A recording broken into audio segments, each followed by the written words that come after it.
Strategy. उनमें से किन्हीं 3 सब्जेक्ट को वो अपने क्या करेंगे, इम्प्रूव। सेकेंड एग्जामिनेशन में अलाउ नहीं होगा। फरवरी में, यानी कि जैसे जो बच्चे अभी 10th में हैं वो 27 में एग्जामिनेशन देंगे, तो सॉरी 26 में एग्जामिनेशन देंगे, तो वो 27 में फिर अगेन फरवरी में कंसीडर किए जाएंगे। अगर किसी स्टूडेंट के फर्स्ट एग्जामिनेशन में कंपार्टमेंट आती है तो वो कंपार्टमेंट मतलब बच्चे को 2 बार एक तरीके से अपनी चॉइस के अकॉर्डिंग अपॉर्चुनिटीज मिल गई। तो हमें बच्चे का स्ट्रेस कम करना है, सीबीएसई ने भी तो कहा है, और हम लोगों को भी बच्चे का स्ट्रेस कम करना है। 80 मार्क्स की थ्योरी है जो कि हमें बोर्ड में एग्जाम हमारा बच्चा देगा, और 20 मार्क्स इंटरनल असेसमेंट है जो स्कूल में कंडक्ट होगा। 20 मार्क्स पूरा साल हम बच्चे को जज करते हैं, हम असेस करते हैं, और इसका मेन एम है बच्चे का स्ट्रेस लेवल थोड़ा कम करना। First periodic test before mid term exam होगा। PT1 हमारे अभी होने वाले हैं, जुलाई में हमारे PT1 है, और नेक्स्ट सेकंड PT होगा वो एनुअल एग्जाम से पहले होगा। 20 मार्क्स का PT होगा, और ब्रेकअप हम इसका इस तरह से करेंगे। ब्रेकअप ऑफ मार्क्स है 20 मार्क्स का हमने लिया, इसको हम 5 मार्क्स में कन्वर्ट करेंगे। इट मीन्स अगर 20 मार्क्स का है, किसी बच्चे के 20 मार्क्स आते हैं तो 5 में हम कन्वर्ट करते हैं, 60 है तो 4 मार्क्स में हम कन्वर्ट करते हैं। Counselling of student for stream selection after 10th class. जैसे ही बच्चा 9th या 10th क्लास में आता है तो एक सवाल हर पेरेंट्स के माइंड में आता है कि क्लास 10 के बाद में क्या और कौन सा स्ट्रीम चूज करें, साइंस, कॉमर्स या ह्यूमैनिटी। इसके लिए काउंसलिंग बहुत ज़रूरी होती है।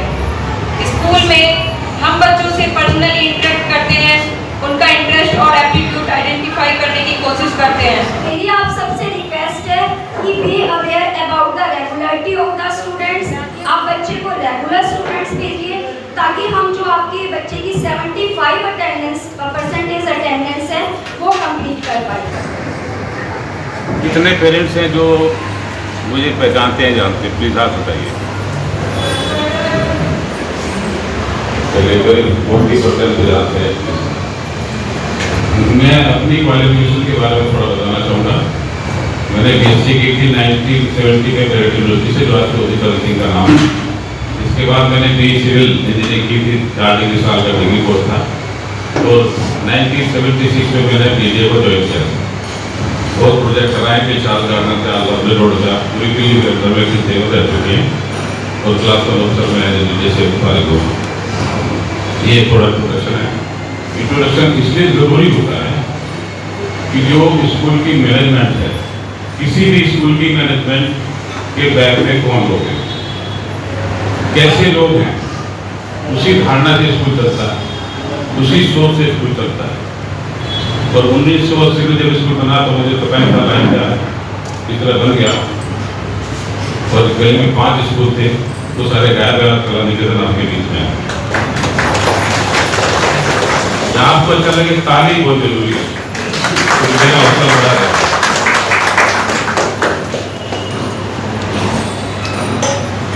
अभी जो मैडम चर्चा कर रही थी, इसका एक क्या है, जब हम कोई भी प्रोग्राम करते हैं या कोई भी आपको बुलाते हैं, उसका एक एम होता है।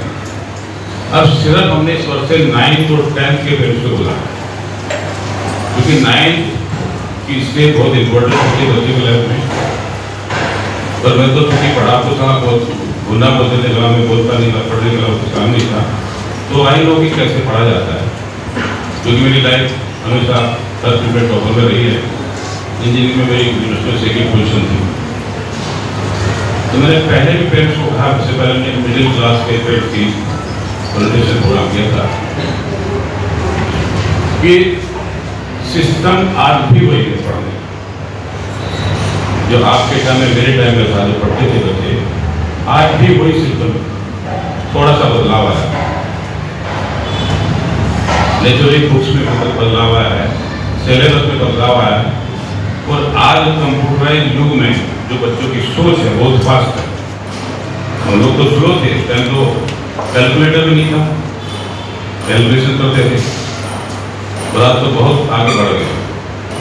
और AI ने तो सबको माफ करके हम सब जानते हैं, सोच रहे हैं कि AI क्या होगा, चल रहा है, बहुत फास्ट है। तो समय के हिसाब से बदलाव आता है और बदलाव के साथ हम बदलते हैं, और बच्चों का जो बदलाव है वो बहुत फास्ट है। हर बच्चा बहुत इंटेलिजेंट है। हमें याद है कि कंप्यूटर अभी भी कोई चीज़ हमें नहीं आती, बच्चों को प्राप्त करके देता है, ऐसे नहीं आप करके सकते हो। तो और ये युग बच्चों का युग है। अभी दूरदर्शन की सिनेमा पे बहुत बड़ा एनालिसिस आया, तो मैं देखा कि हर 15-17 साल के बाद एक युग बदलता है बच्चों के लिए, हमारे लिए। जैसे हम कहते हैं यार हमारे टाइम में तो ऐसा होता था, अक्सर बोलते हैं ना यार हमारे टाइम में तो ऐसे पढ़ाई होती है। तो वही युग है कि जब 1950-60 में थे, तब उस वातावरण के हिसाब से, उस माहौल के हिसाब से वो युग था। हर 15 साल बाद बदला और आज टोटल चेंज है। और 15-17 साल का जो युग चेंज होता है बच्चों में, हमारे में, उसका एक स्पेशल नाम जाता है वर्ल्ड वाइड। तो अभी वो सारे मुझे याद नहीं, इससे पहले अल्फा चल रहा था। अभी 1 जनवरी 2025 से बीटा युग शुरू हुआ है। बीटा युग, बीटा युग में क्या होगा कि जो बच्चा है उसके हाथ में मोबाइल है, लैपटॉप है, और घर में लेके ऐसे बैठा हुआ है, AI है। ये उसका युग है बच्चों का, पहली तारीख से शुरू हुआ कि अब आगे सारा काम कंप्यूटर पे, AI पे ही होगा। ये युग शुरू हो चुका है। सर मोबाइल से हटना ही नहीं चाहते बच्चे आजकल। वो युग है उनका, क्योंकि इतनी खोज है, इतनी इन्वेंशन है, और इतनी चीजें सामने आ रही है कि जो हम बैठ के नहीं नॉलेज को ले पाते, टाइम नहीं है, बच्चा उसको सीख रहा है। और कभी कहा कि बच्चा आज हमारे से ज़्यादा इंटेलिजेंट है, क्योंकि AI को देख के छोटे छोटे बच्चे सीख रहे हैं। आप नेट पर देख रहे हैं, यूट्यूब पर देख रहे हैं, बहुत फर्क चल रहा है। हम लोग पीछे हैं उस चीज़ करने के लिए। तो इसलिए बच्चों का दोष नहीं है, ये समय का चेंज है, समय के हिसाब से जो चीज़ चल रही है। हाँ, थोड़ा सा ये जरूर ध्यान रखना कि बच्चा मोबाइल को मिसयूज ना करे, उस पर ध्यान रखना जरूर पेरेंट्स का काम है। लेकिन जो बच्चों का ये बीटा जो है, तो आप दिमाग में लेके जाएंगे कि बच्चे को ये ना सोचे। बोला बात है कि मार्केट में जा रहे बच्चा रो रहा है, मोबाइल से तो चुप हो जाएगा, होता है उसको उसकी कमजोरी देरी पर लगा जाएगा, हम फ्यूचर बोल रहे हैं, वो अलग चीज है। लेकिन युग बच्चों का, और उस युग के साथ हमें आप लोग को अपने आप को चेंज करना होगा, क्योंकि अगर हम चेंज नहीं करेंगे तो बच्चे पीछे रह जाएंगे। अभी मैंने आपने भी सुना, हर टीचर को हमने सुना कि आज के टाइम में जितना फास्ट हमें फैसिलिटी मिल रही है, उतना ही फास्ट दिक्कतें भी आ रही। तो बच्चों पे ध्यान रखना बहुत जरूरी है। और आपने पूरे जो सिस्टम चेंज हुआ CBSE का, एजुकेशन का जो सिस्टम चेंज हुआ है, जो NEP 2020 बन के आई, और इसका NCF यानी नेशनल करिकुलम फॉर्म, उसको कैसे इम्प्लीमेंट किया जाए, 2023 में बना, वो दोनों इस वर्ष से लागू हो रहा है। उसी के बेस पर हमने किताबें चेंज की, उसी के बेस पे हम बच्चों की, पेरेंट्स की, सबकी मीटिंग्स कर रहे हैं, बच्चों को समझा रहे हैं, पेरेंट्स को समझा रहे हैं, ताकि हम पुराने माहौल में न रहें, तो बच्चों को डांटते रहें कि ऐसा पढ़िए, तो वो सारा चेंज हो। और NEP क्या बोलती है? Learning by doing. पहले आप देखो, जैसे नर्सिंग में कि एक फल है, यदि एक और एप्पल लटा रहे हैं, वन पूरा घोट के मामले से दोस्तों एक और एप्पल बिफोर दैट, वो देखें, वो कहते हैं पहले बच्चों को एप्पल दिखाइए तो अपने आप समझ जाएगा। जैसे कि मैंने पहले सुनी क्वेश्चन किया था, थोड़ी सी आपके घर दिखाता हूँ। मैं आपसे पूछता हूँ madam, what is your name? जवाब दीजिए। What is your name? My name is Parveen. What is your name? Parveen. Parveen. हाँ, अब हम बच्चे से पूछते हैं व्हाट इज योर नेम, वो टीचर रटाती है माय नेम इज दिस, और मैंने पूछा your name please, your name please, बोलिए बोलिए। Parveen. तो योर नेम में कोई जवाब आ रहा है और बच्चों को रटा रहे माई नेम इज सर्विस, तो ये चेंज है थोड़ा सा करना। अगर मैं से पूछ योर नेम प्लीज, अपना नाम बताएगा, और मैं कहूँ व्हाट इज योर नेम, तो कहे sir my name is service. लंबे डायलॉग में बच्चों को समझ आना चाहिए, और इसलिए एनडीपी क्या करता है। अभी तक हम कहते हैं कि इंग्लिश में बोलो, इंग्लिश में सिखाओ। सबसे बेस्ट लैंग्वेज आपकी मदर टंग है। अभी जो पूरे देश का, पूरे उसका जो ध्यान है, कहते हैं कि जो बच्चा मदर टंग से, अपनी टंग से चीज को सीख सकता है, दूसरी भाषा से नहीं सीख सकता। ये चेंज है। एक जो नर्सरी का बच्चा पेट में कह रहा है क्या सीखा उसने, तो ये एक हम नर्सरी के लिए, नर्सरी से 8वीं के लिए ये अपनी सेशन कर चुके हैं, एक्सपर्ट को बुला के कर चुके हैं, और कैसे उनको पढ़ाना है, कैसे करना, वो सिस्टम भी बोलते हैं। नर्सरी से अपने फाउंडेशन की मजबूत होनी चाहिए, तो सिस्टम चेंज हो रहा है। जैसे एग्जामिनेशन चेंज हो गया, हालांकि ये जो सिस्टम है लर्निंग बाय डूइंग, कि पहले आप देखो काम को करो तो बच्चों को जल्दी समझ में आता है। ये पैटर्न फॉरेन कंट्रीज में बहुत पहले से, तो मैं तो अमेरिका बच्चे जाता हूँ तो वहाँ उनके स्कूल भी घूमता हूँ, देखता हूँ, और बेस्ट इंस्टीट्यूट मैंने अमेरिका की बोस्टन में, इधर हार्वर्ड के सारे पढ़े हैं, तो उससे सोच मिलती है कि हमारे बच्चे हम कैसे पढ़ा रहे हैं, वो कैसे पढ़ा रहे हैं। अब वो फाइनेंशियल पोजिशन होती है कंट्री की भी है, वैसे भी सोर्सेज में सारी चीज़ें मिलती होती है, तो वो पैटर्न अब यहाँ आ रहा है। तो नया पैटर्न ही हमारे नया पैटर्न है। वहाँ पे पहले सब प्रैक्टिकल करते हैं, दूसरे बोलते हैं। जैसे बच्चा जब छोटा बच्चा है तो अपना बोलने लगता है, पानी बोलेगा कैसे, हर चीज को मांगेगा, क्योंकि हम वो सामने देख रहा है कि पानी, उसको कहने की बात है पानी, मतलब खुद रहेगा पानी बोलेगा, तो बहुत छोटी चीजें लेकिन इम्पोर्टेंट है थोड़ा। तो आप अपनी भाषा में, मदर टंग में यानी कि होता है बच्चों को सिखाइए, चाहे अंग्रेजी में किताब चल रही है, चाहे कुछ भी चल रही है, अंग्रेजी को भी हम हिंदी में आराम से सिखा सकते हैं। और आप तो नेट पे आप चैटिंग वेटिंग सारी चीज़ें सब इंग्लिश में लिखते हैं, लेकिन हिंदी में लिखते हैं, लिखते हम मैं वहाँ गया कैसे करके लिखते, तो सबको समझ में आ गया। अंग्रेजी में लिख रहे समझ में सबको आ गया, तो चेंज है। और यही इंग्लिश का जो अभी बहुत अच्छी बात हो रही है कि आज बच्चे को नॉलेज होनी चाहिए, रट्टाफिकेशन नहीं होना चाहिए। पहले क्वेश्चन आते थे, ऐसे क्वेश्चन आया लेकिन रट्टा निकालते थे। अब बच्चे का ओवरऑल डेवलपमेंट, उसका माइंड का डेवलपमेंट, उसकी रेगुलरिटी और बच्चे का अटेंशन बहुत इंपॉर्टेंट हो गई आज के टाइम में। आपने देखा 100 नंबर का पेपर, 20 नंबर स्कूल के पास है, 20 नंबर इंटरनल असेसमेंट, वो 33 में बच्चा पास हो रहा है। तो 20 नंबर में जो बच्चा गेन करेगा और जो स्कोरी बनेगा, दोनों को मिलकर 33 नहीं है, तो 20 तो आपके बच्चे के पास है। और बच्चे को कब मिलेंगे 20 नंबर में से? ये आपके लिए बहुत जरूरी है कि बच्चा डेली क्लास में आए, एब्सेंट ना रहे, ऐसा हम उसके पीछे नंबर दे दे वो रह जाए, तो ये बहुत इंपॉर्टेंट है रेगुलर में।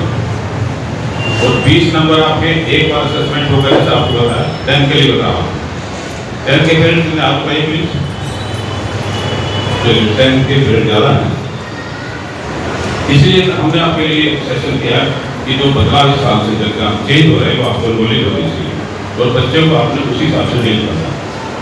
हालांकि बच्चे के लिए मौका अच्छा है इसमें, अब देखिए आपका फरवरी में एग्जाम होगा, 15 रफली डेट बताइए, 15 फरवरी से आपके 10th के एग्जाम शुरू हो गए, और मई में आपका दूसरा जो एग्जाम है।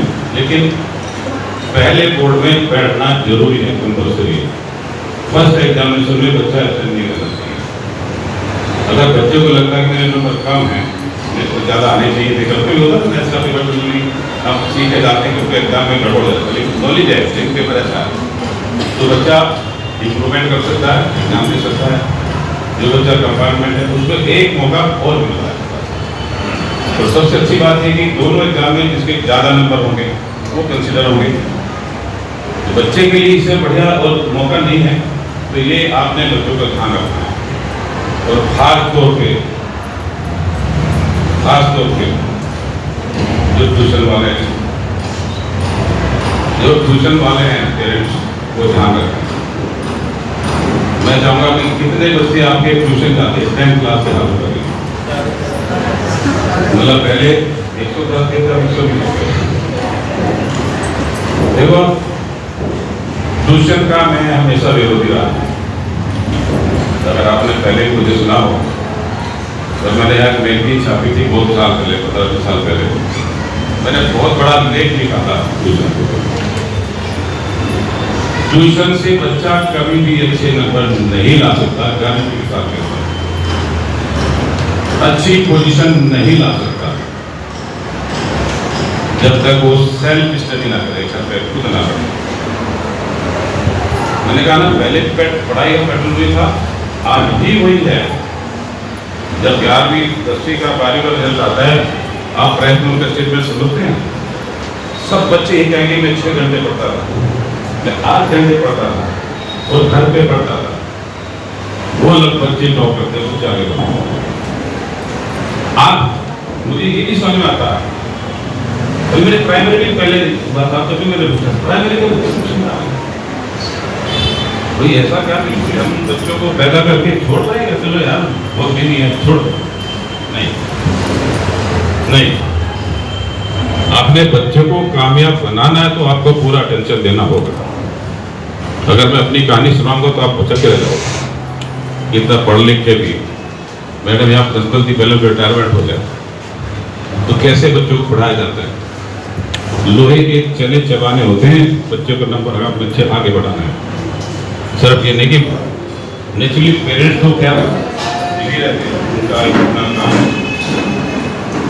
और खुशी की बात मुझे वो नजर आ रही है कि इस मीटिंग में कम से कम पेरेंट्स, उनके पिताजी हैं ज़्यादा, तो उनके लिए ताली बजाती है। क्योंकि इससे पहले जो मीटिंग हुई थी नर्सरी से लेकर 8वीं तक, उसमें 90% लेडीज थी, 10% पेरेंट्स थे। क्योंकि बच्चे की दुविधा को, बच्चे के मिजाज को और बच्चे की मूड को जो पेरेंट्स समझ सकता है, वो माँ नहीं समझ सकती। माँ तो प्यार लाने समझती है हमेशा, प्यार के अलावा माँ के पास कुछ है ही नहीं। अगर पिताजी ने डांट दिया तो एक बार तो कोड़ लेगी, कोड़ डाल दिया, होता है ना। तो आपके पास समय कम होता है लेकिन चेतना बहुत होती है सब में। तो ये और इसमें कंबाइंड चीजें तो होती हैं, इसलिए ट्यूशन का तो जरूर बोलूंगा।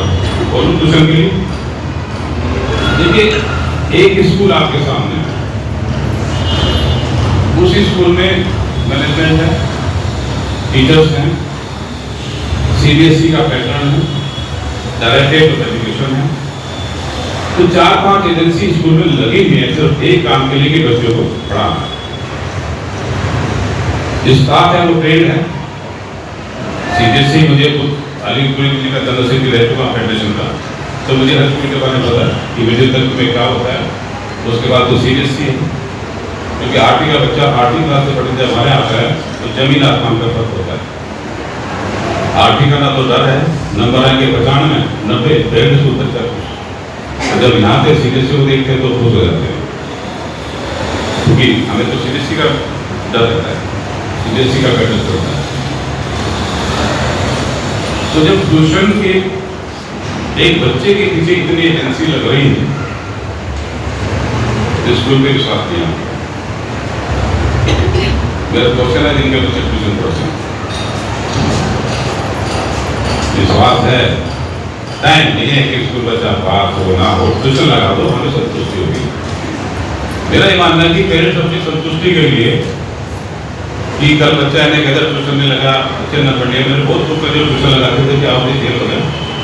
क्योंकि मेरी बेसिकली मैं इंजीनियर हूँ, मुझे गहराई में जाने की आदत है, डिटेल में जाने की आदत है।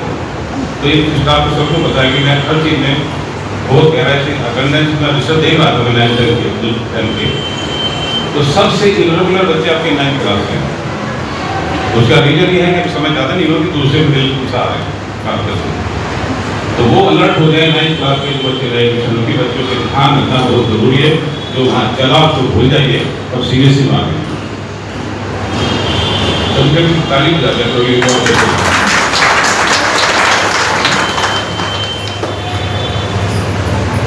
तो ट्यूशन एक एग्जाम्पल कर रहा हूँ। चलिए मैथ्स साइंस इंग्लिश का ट्यूशन ज़्यादा करते हैं। बच्चा मैथ्स स्कूल में पढ़ रहा है चैप्टर 5, राइट। जब ट्यूशन में जा रहा है तो बच्चे को तो चैप्टर 3 पढ़ा रहा है, चैप्टर 6 पढ़ा जा रहा है। तो कभी कभी पेरेंट्स बोलता है कि हमारा बच्चा तो एडवांस है, स्कूल से आगे पढ़ रहा है। अरे स्कूल का नहीं सीख रहा, वो चैप्टर 6 को कैसे सीख रहा है? पढ़ाने वाला कौन है आपको ये नहीं पता। उसकी क्वालिफिकेशन क्या है? जब खुद देखते हैं ना, जब इंटरव्यू आते हैं उसकी क्वालिफिकेशन क्या है जो पढ़ा रहा है, उसकी बैकग्राउंड क्या है। 10-10, 15-15 बच्चों को ट्यूशन पढ़ाएगा तो सबके ऊपर पढ़ाया ना, तो सेम चीज होगी। तो इस स्कूल के ऊपर विश्वास रखना जरूरी है। प्रिंसिपल हैं, टीचर्स हैं, हम आपके लिए बैठे हैं, बच्चों के लिए बैठे हैं, वे भी सिखाते हैं बच्चे। पीटीएम में बहुत कम पेरेंट्स आते हैं, पीटीएम को अटेंड कीजिए, बच्चे के लिए टाइम निकालना पड़ेगा।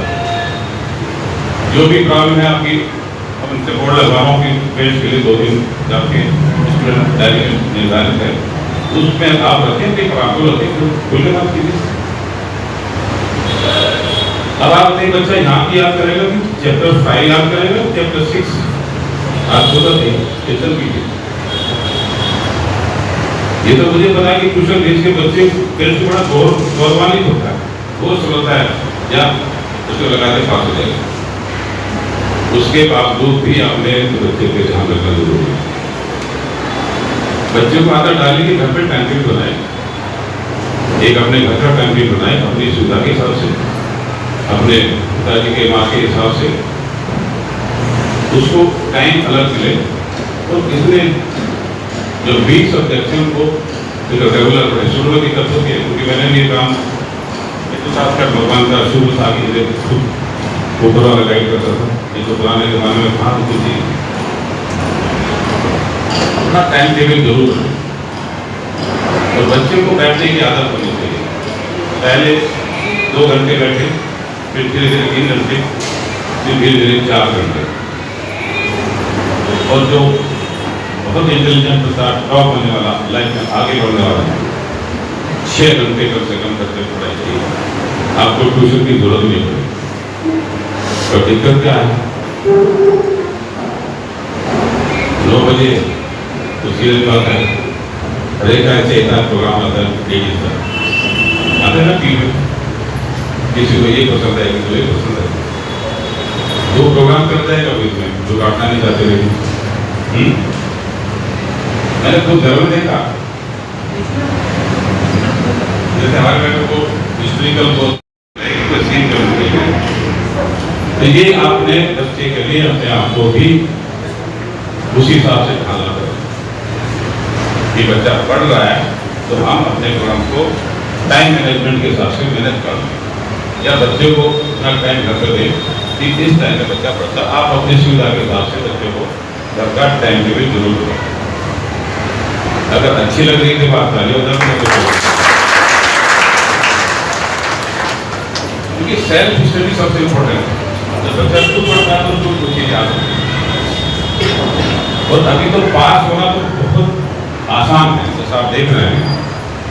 आपका क्वेश्चन पेपर निर्धारित हो गया कि बच्चे की इंटेलिजेंसी के हिसाब से उसको, कुछ बच्चे जो 5 तरह के बच्चे होते हैं क्लास में, जो NEP ने अभी दिया है, 5 तरह के बच्चे की इंटेलिजेंसी है। मैं खराब नहीं यहाँ पे, लेकिन मैं आपको दूसरे तरीके से समझाने की कोशिश करता हूँ। एक बच्चा है जो 30-35% तक नंबर लाता है, ठीक है। उसका एक ग्राफ बना ऐसे, अगर मैं कुछ बच्चे हैं जो कि 50% तक नंबर लाते हैं, तो जो 50% के बच्चे हैं उनमें 30% की नॉलेज तो है, 30% की नॉलेज है प्लस अपनी नॉलेज है, उससे 50%। कुछ बच्चे 70% करें, तो उनमें 50 की नॉलेज है वो सबकी, तो 20% आ गए। इस तरह से 5 स्टेज उसको पूरी नॉलेज होती है, तो एक कोर्स चलाएगा सारा होता है। तो बच्चों को भी क्लास में हमने ये गाइडलाइन दी है कि उन बच्चों के टेस्ट लेके उनको इन ले लेते 21 से लेके कितने बच्चे हैं, ये एलिगेट करता है। और अब कोशिश ये होनी चाहिए कि जो बच्चा 30% में जा रहे हैं भैया, जा रहे हैं,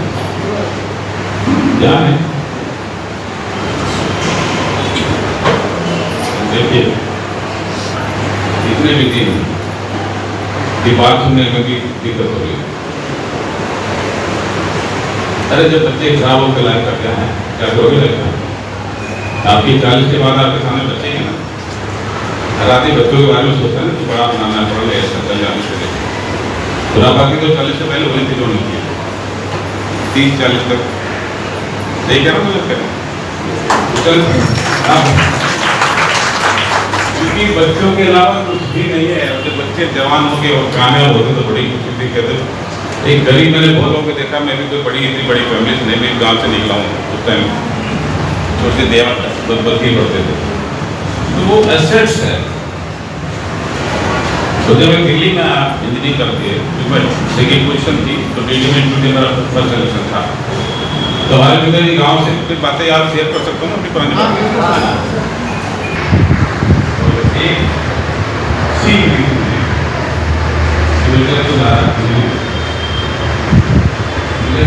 चाहिए और मेरे दिल्ली में देखा तो क्या था कि गाँव में कोई मिला सवाल आया तो बस है ही ऐसा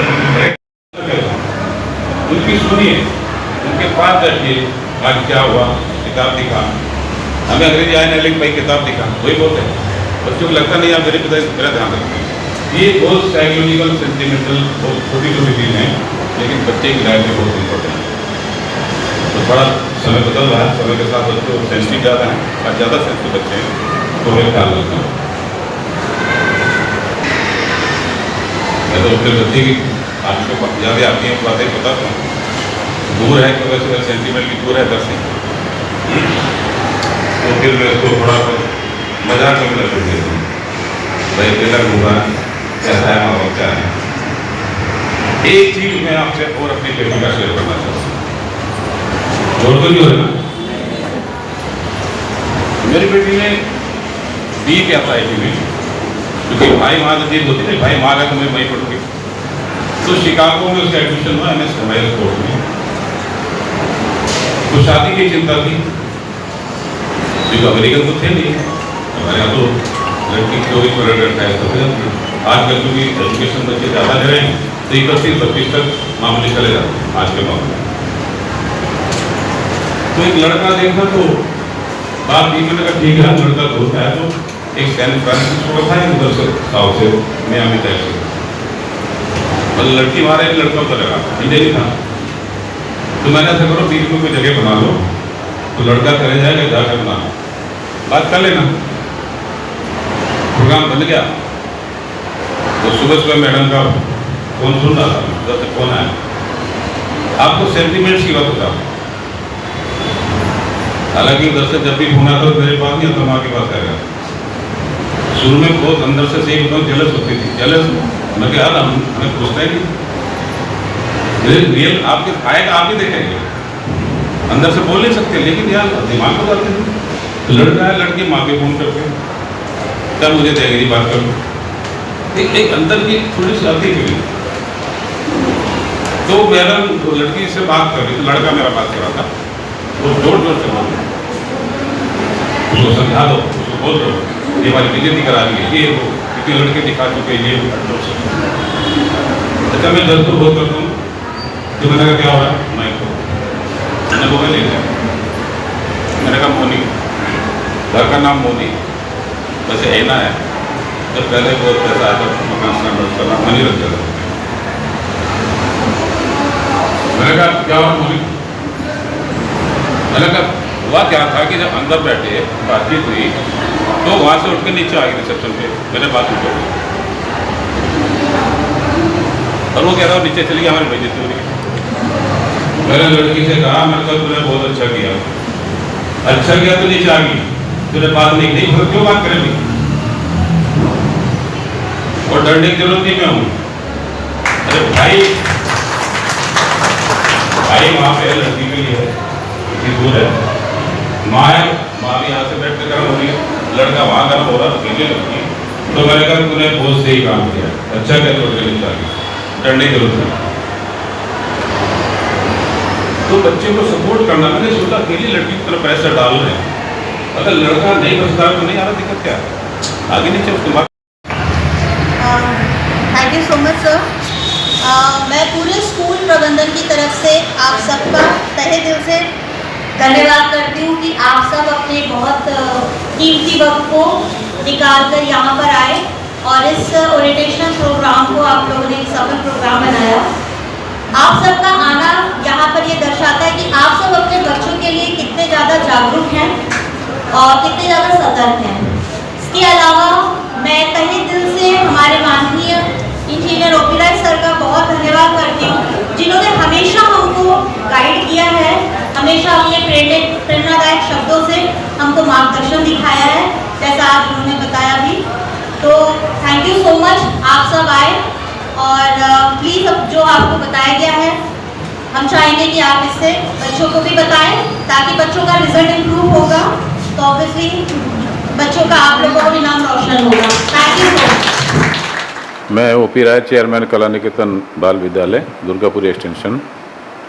आज स्कूल के अंदर में क्लास 9th और 10th का एक ओरिएंटेशन प्रोग्राम हमने रखा था, जिसमें कि 9th और 10th के पेरेंट्स ने पार्टिसिपेट किया है। क्योंकि इस वर्ष से CBSE ने क्लास 10th के एग्जामिनेशन सिस्टम चेंज किया है, तो उसके बारे में बताना और अब कैसे कैसे नंबर्स हैं, इंटरनल असेसमेंट है, थ्योरी है और कैसे बच्चे को रेगुलर लेना, उसके बारे में डिफरेंट टीचर ने अपने सब्जेक्ट के टॉपिक के बारे में आज बताया है और काफ़ी पेरेंट्स ने पार्टिसिपेट किया है और बहुत सफल अच्छा प्रोग्राम रहा आज के लिए। 70% पेरेंट्स थे करीब यहाँ पे। 9th और 10th का हमने पेरेंट्स का रखा था, क्योंकि 10th का इस साल से एग्जामिनेशन सिस्टम चेंज हो गया है कि 15 फरवरी के करीब आपके एग्जामिनेशन होंगे 10th क्लास के। फर्स्ट एग्जामिनेशन होंगे, उसके बाद में मई में एग्जामिनेशन होंगे, 2 बार एग्जामिनेशन हो रहे हैं। लेकिन हर बच्चे को पहले एग्जामिनेशन में बैठना ज़रूरी है। उसमें बच्चे के अगर किसी सब्जेक्ट में नंबर कम है, फेल है, कंपार्टमेंट है, तो बच्चा दूसरा एग्ज़ाम मई में दे पाएगा। और जो बच्चा पास है फिर भी एग्ज़ाम देना चाहते हैं तो उसमें एग्जामिनेशन दे सकता है। और उसमें जिसमें दोनों सब्जेक्ट में जिसके ज़्यादा नंबर होंगे वो CBSE कंसिडर करेगी क्लास 10th के लिए। तो ये बदलाव बच्चों के लिए बहुत अच्छा है, लेकिन इसमें पेरेंट्स का फ़र्ज़ बनता है कि उसका बच्चा रेगुलर रहे, क्योंकि 20 नंबर स्कूल के हैं जो day to day class work कैसे कर रहा है, होमवर्क कैसे कर रहा है, हैंड राइटिंग कैसा है, रेगुलर है कि नहीं है, इस टाइप की उसमें चीज़ें हैं। इंटरनल असेसमेंट में हर सब्जेक्ट के अंदर में आपका प्रैक्टिकल 20 नंबर का है, तो इसलिए रेगुलरिटी बहुत इंपॉर्टेंट हो जाती है। उसमें पेरेंट्स का ड्यूटी बनती है कि बच्चे का ध्यान रखें, स्कूल में रेगुलरली आए, एब्सेंट ना हो। और एग्जामिनेशन जैसे 15 फरवरी से ड्यू है तो थोड़ा फास्ट चलना पड़ेगा और बच्चों का ध्यान रखना पड़ेगा। चलिए, बहुत बहुत धन्यवाद, थैंक यू वेरी मच। नमस्कार, मैं तनुश्री दीक्षित, कला निकेतन स्कूल दुर्गापुरी की वाइस प्रिंसिपल बोल रही हूँ। आज हमारे यहाँ 9th और 10th की क्लास के ओरिएंटेशन प्रोग्राम था, जिसमें पेरेंट्स को अपकमिंग एकेडमिक ईयर के स्ट्रक्चर, CBSE के एग्ज़ाम पैटर्न, इंटरनल असेसमेंट और स्कूल की एक्सपेक्टेशन के बारे में डिटेल में बताना था। क्लासेस स्टूडेंट्स के करियर के लिए फाउंडेशन स्टेज होती है, इसीलिए स्कूल और पेरेंट्स के बीच एक स्ट्रॉन्ग कोऑर्डिनेशन होना बहुत ज़रूरी है। हमने एम्फसाइज़ किया कि रेगुलरिटी, डिसिप्लिन और parental involvement in crucial years में स्टूडेंट के सक्सेस के लिए बहुत इम्पॉर्टेंट है। इस ओरिएंटेशन प्रोग्राम के थ्रू हमने पेरेंट्स को ये भी बताया कि उनका रोल सिर्फ एकेडमिक मॉनिटरिंग तक लिमिटेड नहीं है, इमोशनल सपोर्ट भी बहुत ज़रूरी और इक्वली इम्पॉर्टेंट होता है। बहुत ही फॉर्मेटिव रहा, इंटरेक्टिव रहा और हमारे इंजीनियर ओपी राय सर, उन्होंने भी बहुत वैल्यूबल बातें बताई और बहुत अच्छा हमारा मार्गदर्शन किया, बहुत सारे डाउट्स क्लियर किए और ऑफ कोर्स हम इसी तरीके के प्रोग्राम इस स्कूल में और भी अच्छे तरीके से कंडक्ट करते रहे। आज हमारे इस ओरिएंटेशन प्रोग्राम में मोस्टली बहुत सारे फादर्स आए थे, जो कि एक बहुत अच्छा कदम है। और ये चीज़ सर ने भी बताई, तो डेफिनेटली हम आगे भी उम्मीद करेंगे कि इसी तरीके के प्रोग्राम्स आगे कंडक्ट करवाते रहे और पेरेंट्स इसी तरीके से भाग लेता रहे। Parents orientation program for 9th and 10th parents, इसका मेन हमारा उद्देश्य ये था कि हमारे बच्चे पढ़ें, सीबीएसई 2026 में अच्छे नंबर लाएं, वो अपनी रेगुलरिटी का ध्यान रखें, डिसिप्लिन में रहें, अच्छा प्रयास करें। क्योंकि कई बार कुछ बातें ऐसी होती हैं टीचर बच्चे तक सीमित रहती हैं, पेरेंट्स को पता नहीं होता। हमें पेरेंट्स को अवगत कराना है कि बच्चा 100 नंबर का पेपर होता है जिसमें 80 नंबर फाइनल बोर्ड एग्ज़ाम होता है, 20 नंबर इंटरनल होता है। इंटरनल असेसमेंट में बच्चे की रेगुलरिटी, पंक्चुअलिटी, उसकी नोटबुक कितनी सुंदर है, इंडेक्स बढ़ता है नहीं बढ़ता, और किस ढंग से वो लिखता है। और एक होता है टेस्ट, 2 टेस्ट लेते हैं पूरे साल में, उसमें भी पास होना बहुत ज़रूरी है। उसके डिसिप्लिन के नंबर होते हैं, पोर्टफोलियो के नंबर होते हैं, टोटल मिला के साल में जो इवैल्यूएशन होता है वो आउट ऑफ 20 होता है। 20 में से जो नंबर बनते हैं वो बोर्ड जाते हैं और 80 नंबर की परीक्षा बोर्ड लेती है। इसी प्रकार से स्कूल में 9th का होता है 80 और 20 इंटरनल और 80 थ्योरी। पेरेंट्स से ये रिक्वेस्ट है कि बच्चों की तरफ ध्यान दें, बच्चों को रोज़ स्कूल भेजें, प्रॉपर ड्रेस में भेजें, डायरी लेकर आएँ। टीचर कुछ भी लिखता है डायरी पर तो उस पर आप साइन करें और स्कूल में मिलें टीचर से। किसी भी चीज़ को छिपाने की ज़रूरत नहीं है, सारी बातों को टीचर को बताएं। टीचर नहीं सुनता है तो हम लोगों से मिलें, मैनेजमेंट से मिलें, प्रिंसिपल से मिलें, सारे लोग आपकी सेवा में हैं। हम सबका ध्येय एक ही है कि बच्चे हमारे 100% रिजल्ट दें और सबके 90 अबव नंबर आने चाहिए। Thank you very much to all the parents. आज बहुत अच्छी बात है कि पेरेंट्स में पिताजियों की संख्या ज़्यादा है। नहीं, दिल्ली जैसे शहर में पिताजी कम, माताजी का ज़्यादा एंट्रेंस रहती है। तो सभी का हार्दिक धन्यवाद विद्यालय प्रबंधन की ओर से, मैं अपनी ओर से, टीचर्स की ओर से सभी का धन्यवाद। ऐसा ही सहयोग देते रहें सभी का। Thank you. मेरा नाम किरण जैन है। मेरे 2 बच्चे पढ़ रहे हैं, एक 7th में एक 9th में। को 3 साल हो गए पढ़ते हुए। मेरे को काफ़ी अच्छा स्कूल लगा, एक्टिविटीज़ होती रहती हैं, साइंस एग्जीबिशन, कोरियोग्राफर बुलाए जाते हैं और ओपीएस सर बहुत अच्छे हैं, हर उसमें पार्टिसिपेट करते हैं, बच्चों को सिखाते हैं, अच्छी अच्छी बातें बताते हैं। मैं हर मीटिंग अटेंड करती हूँ, पीटीएम वगैरह हर उसमें आती हूँ। सारी टीचर्स का पूरा सपोर्ट रहता है यहाँ पे, सब टीचर्स और सर बहुत अच्छे हैं। मेरा नाम यशपाल बहुत है। सर मेरे को बहुत अच्छा लगा और जो सर ने बातें बोली है, बताई है हमें। देखो हम थोड़े कम पढ़े लिखे हैं। पहले जो मैडम बोल रही थी उन्होंने इंग्लिश में बातें करी लेकिन हमारी समझ में नहीं आई, लेकिन एक मैडम बोली उनकी बात समझ में आई, सर ने जो बोली वो सारी बातें हमारी समझ में आई कि हमने बच्चों के साथ में कैसा व्यवहार करना है, कैसे हमने बच्चों को आगे लेके चलना है और उनको कैसे समझाना है। और मैं ये तो कहना चाहूँगा कि सर को मैं काफ़ी पहले से जानता हूँ। सब मैं छोटा हुआ करता था और यहीं सरकारी स्कूल में पढ़ता था। और जब अब तो नया स्कूल बन गया, पहले जो पुराना स्कूल था उसमें आपने वलीता मलिक को बुलाया था और मैं भी उसमें आया था और बहुत अच्छा प्रोग्राम किया था। काफ़ी टाइम से जानता हूँ। और मेरे जो बड़े भाई हैं उनका बच्चा भी यहाँ से 12वीं करके निकला आप यहीं से स्कूल से। और आपका यहाँ का जो पढ़ाई का सिस्टम है बहुत अच्छा लगा मेरे को। और बच्चा जॉब भी कर रहा है वो। और अब मेरा बेटा आया यहाँ पर 9th में, पहले 8वीं क्लास में कहीं दूसरे स्कूल में पढ़ रहा था, लेकिन 9th में मैंने यहाँ पर कराया उनको, बहुत अच्छा लगा। और हमारा दायित्व बनता है कि बच्चे का जो ख्याल रखें, क्योंकि बेशक हम इंग्लिश नहीं जानते लेकिन बच्चे का हम कॉपी भी खोल कर देख लेंगे, उससे पूछ भी लेंगे ना कि बेटा दिखा क्या काम करा तूने, तो वो समझेगा कि हमारा पापा समझ रहा है कुछ ना कुछ, और वो लापरवाही नहीं करेगा, अच्छा पढ़े लिखेगा। और बस यही कहना चाहूँगा, बहुत अच्छा सिस्टम है यहाँ का, बहुत बढ़िया लगा हमें। जी सर के बारे में कुछ कहना चाहेंगे? हाँ सर बहुत अच्छे हैं सर, हमें बिल्कुल अच्छे लगते हैं। और जो आपने सर ने जो बातें बताई है ना बिल्कुल सारी समझ में आई हमें, क्योंकि बच्चे के साथ हमें फ्रेंकली रहना पड़ेगा। बच्चे को आजकल की जो पढ़ाई चल रही है, कंप्यूटर सिस्टम चल रहा है, मोबाइल सिस्टम चल रहा है, वो बिल्कुल हमें देखना पड़ेगा। क्योंकि आजकल पहले वाली लिखाई पढ़ाई नहीं रही कि भाई कापी किताब पर लिखना है या उसने, आजकल तो मोबाइल, बच्चों को भी पैदा होते मोबाइल चाहिए। बच्चा आज किसी चीज़ से खेलना नहीं चाहता ना। पहले हम कबड्डी खेलते थे, कुश्ती लड़ते थे, वो चीज़ें नहीं है। अब तो खाली मोबाइल पे, यूट्यूब पे जो चीज़ें बच्चों को पसंद आती है, कार्टून देखते वो देखते हैं। आजकल का मॉडल ज़माना आ गया, मॉडल ज़माने से के साथ साथ तो ज़माने के साथ बदलना पड़ता है, चाहे भले हम कितने पुराने हों। मेरा नाम राजेश चौधरी है और मेरा बेटा 10th क्लास में पढ़ता है, दीपेश चौधरी। मैं स्कूल से पिछले 2 साल से जुड़ा हुआ हूँ। मेरा बच्चा 9th में आया था। हम ग्रेटर नोएडा से बिलोंग करते हैं। हमने दिल्ली में शिफ्ट किया है जल्दी में ही, लास्ट ईयर। तो काफ़ी चीज़ें चेंजिंग हैं हमारे यूपी में और दिल्ली के इन्वायरमेंट में, और पैटर्न्स भी काफ़ी हमारा चेंज हो गया है। जो अभी आज मैंने जो इन्फॉर्मेशन प्राप्त की है, ये जो हमारा जो पैटर्न्स जो CBSE ने अलाउ किया है, ये एज ए डिप्लोमा और ये बैचलर डिग्री के अकॉर्डिंग था, जो हम लास्ट ईयर जैसे हम कभी अपने टाइम में देखते थे। ये इंटरनल जो मार्क्स होते हैं ये टेक्निकल कोर्स में अलाउ होते हैं। अगर बच्चा 10th क्लास से इंटरनल मार्क्स को फोकस करता है तो ये उनके लिए बहुत अच्छा रहेगा अचीवमेंट के लिए। उनको बैचलर डिग्री के लिए बहुत अच्छा है, उनको प्रोग्रेस पॉइंट ऑफ व्यू है। ये रेगुलरली होना चाहिए था। मैं पहले भी सोचता था ये होना चाहिए, क्योंकि जब हम लोग ग्रेजुएशन कर रहे थे इंटरनल मार्क्स की इन्फॉर्मेशन हमें आफ्टर 12th मिली थी। उसका हमें बाद में काफ़ी खामियाजा भुगतना पड़ा। जब हमने स्कूल से थोड़ा सा मिसगाइड किया तो हमें मार्क्स कम मिले, तो हमारी जो परसेंटेज पे काफ़ी इफ़ेक्ट पड़ा। ये हमारे बेनिफिट करेगा परसेंटेज के लिए। बच्चों को रेगुलर क्लास कराएं, असाइनमेंट, उनकी क्लास की जो भी प्रोग्राम है, एक्टिविटीज़ वगैरह है, सब पे उनको फोकस करें।